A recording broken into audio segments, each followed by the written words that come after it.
mid-hike. We're at the Gambrel Overlook with Scrappy and Henry. And there's always people at this overlook.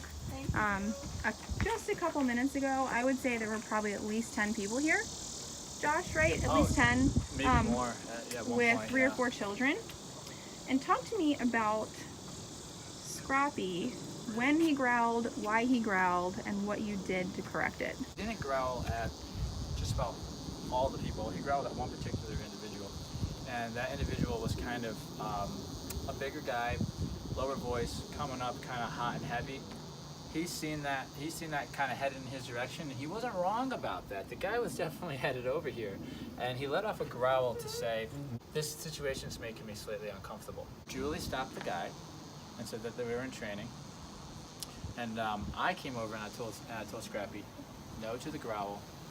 I've got this. You don't have to worry about the situation. I've got you." Corrected Scrappy for trying to lead the decision making in the situation. I said, "No.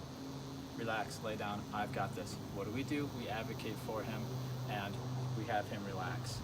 Now, we do that over and over again. You get a dog who doesn't feel like they have to take care of the situation. They know you are going to take care of it, and they can just relax. But no doubt he was uncomfortable, and you know, it was kind of an appropriate growl because he doesn't know this man, and this man doesn't know him, and the man was kind of walking hot and heavy in our direction, kind of locked onto us. Scrappy knew it, I knew it, so here I'm thinking I'm gonna have to take care of this, and right as I'm thinking that, Scrappy's tuning in saying I'm gonna have to take care of this. So basically I had the conversation with him, let him know, no, I don't want you trying to take care of anything, I've got this, lay down, relax. That's pretty much what went down. And then so he's been fine ever since. He trusts that we were going to take care of it. And to when you say you corrected Scrappy, that was a verbal no and a tap at the remote collar. Right. That's right. I have him set at a 25. It's a correction level for him up here. I said no, tap. And do you feel like he understood that correction? Absolutely. And the reason he understood it is because I corrected while he was in the act of it. So he was growling, and while he was growling, I said no, tap. And I repeated the command down, and he put his head down just like he is now and relaxed. So, and then we dealt with the situation by explaining that the dogs are in training and whatnot. So we, you know, for me, I try, you can't always get this if you're in a really busy place, but I try to put at least like 2 feet in front of my dog, and I try not to let people invade their space. You know, just by saying they're in training or they're working, usually people are respectful and they'll give you a little bubble. They won't just like, be like, oh, your dog's training, and just like stand in it. Every now and then, 1 out of 100 people will do that. They'll just kind of stand and look at it. And you got to be like, okay, you know, you got to advocate for the dog. Because a guy like Scrappy, he wants to tell that person that he doesn't like it. And we don't want him to have to feel like he has to do that. Because the way that he does it is with his teeth. Don't want Scrappy growling. No. And the way that we stop that is taking control of the situation, correcting his growl, and then showing him we are in control. Yes. And telling him what is expected of him. And what is expected of him is to relax in his down state. So he did very good.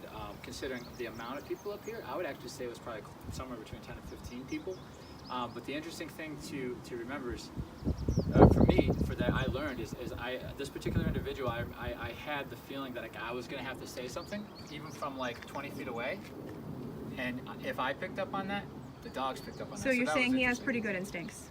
Yeah, he has pretty good, exactly. He picked one person out of 15 to growl at. Because nobody else was engaging and like coming hot and heavy to us besides this one person. And he picked up on it the same exact time as I did. And as soon as I was having the thought that I'm going to have to talk to this individual, he growled. So, you know, it's not his job, but yes, he has good instincts. He knew that, well, what he knows is that person was coming to us. That's what he knew, and I knew it. So, everybody else kind of like looked at the dogs and then passed. So he does have good instincts, but at the same time, it's not the place for it. Yeah, it's not his job. If someone is breaking into your house at 3 a.m., of course we're not going to correct you for growling. It's not the right situation. But you are not to growl while on a hike with your owner when people approach you. If somebody's trying to come up. Yes. Even if they are coming up on you hot and heavy, let the owner deal with it. Now it's your owner's job to advocate for you. Yeah. So it's 2 parts.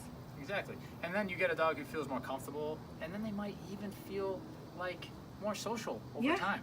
Confident. Believe it or not, go figure. Because they don't have to they don't have the burden on their shoulders to have to like watch everybody and see who's allowed and who's not allowed and who's coming our way. You take that off their chest. They get to relax. They get to enjoy themselves. They're on vacation.